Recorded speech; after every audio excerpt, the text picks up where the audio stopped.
Good afternoon, everyone.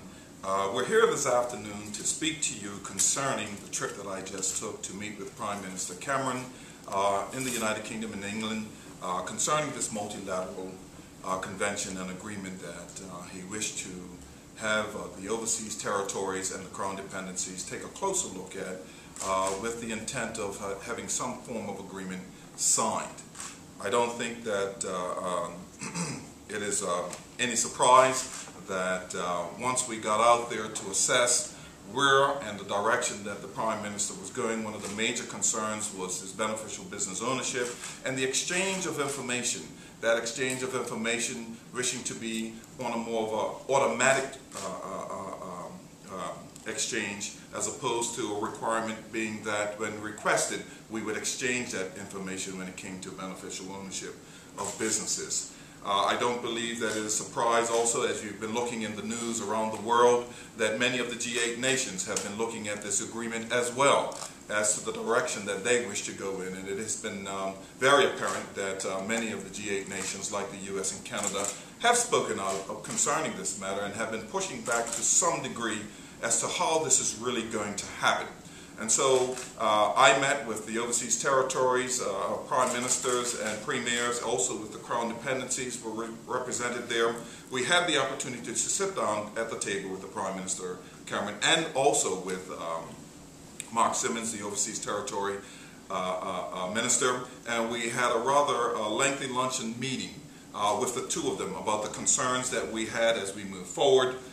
As overseas territories and as Crown dependencies, and I believe that throughout that meeting it was unanimous that we felt that Bermuda and the likes had not been given the fair opportunity to look at this agreement, this multilateral agreement, in its totality, to be able to make any assessment as to whether or not we could sign by that time. And I want to assure Bermuda that we have not signed any agreement at all. It is important that you understand that Bermuda has not signed any agreement.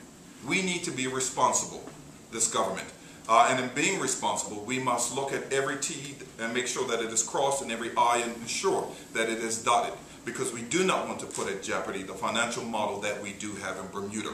And it's important for us to clarify this model. Bermuda's model is an insurance model, not a banking domicile. What we do here is we look out for nations like the United States and the United Kingdom when there are catastrophes. It is the companies that are domiciled here in Bermuda who are set up that pay in large premiums when these disasters do happen. For instance, like Hurricane Katrina and the devastation that it brought to the east coast of the United States. It is the businesses that are domiciled here that pays out in billions of dollars to ensure that many of the places like the UK and the United States can get back up and running again and can create jobs and sustain jobs and put them back to the position that they were in before these things happened.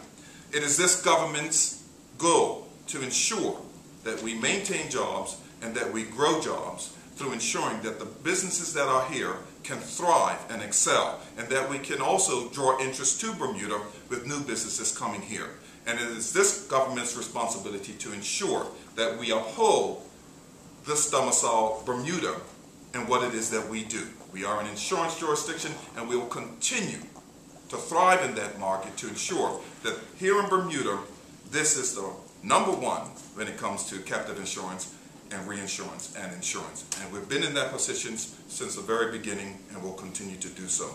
It's also important that since the 1940s, we have been exchanging information all along. It's important for Bermuda to understand that when it comes to the highest of regulations, Bermuda has always been the forerunners. Based on this trip, it became very evident that Bermuda are one of the leaders when it comes to the exchange of information and transparency. So we are one of the leaders that are out there. It was very evident. It also became very evident to me that there's a grave and great misunderstanding about what it is that we do. And so we will continue to ensure that we get the message out there about what it is that we do and how well we do it, and that there is no concern for us in exchanging of information. We've been doing that all along, and that when it comes to transparency, we've been the forerunners of being transparent as a domicile. So with that in mind, I'll entertain any other questions that you have.